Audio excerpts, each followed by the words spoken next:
بہت زمانے پہلے حضرت نوح علیہ السلام کے نام کے ایک نیک نبی تھے۔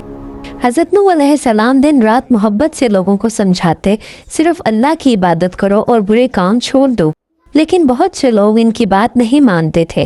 وہ حضرت نوح علیہ السلام کا مذاق بھی اڑاتے۔ ایک دن اللہ تعالیٰ نے حضرت نوح علیہ السلام کو حکم دیا، ایک بہت بڑی کشتی بناؤ۔ حضرت نوح علیہ السلام نے فوراً اللہ کا حکم مان لیا۔ انہوں نے لکڑی سے ایک بہت بڑی کشتی بنانا شروع کر دی۔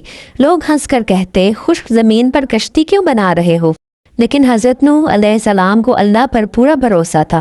کچھ دن بعد آسمان پر کالے بادل چھا گئے، زور زور سے بارش شروع ہو گئی، ہر طرف پانی ہی پانی بھر گیا۔ اللہ تعالیٰ نے حضرت نوح علیہ السلام سے فرمایا کہ ایمان والوں اور جانوروں کے جوڑوں کو کشتی میں لے آئیں۔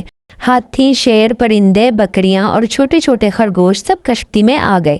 بڑی بڑی لہروں کے درمیان کشتی پانی پر تیرتی رہی، مگر اللہ نے سب کو محفوظ رکھا۔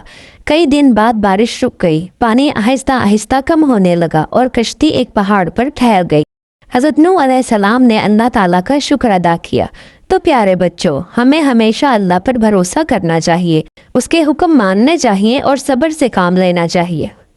Please like and subscribe Nigar Kids World.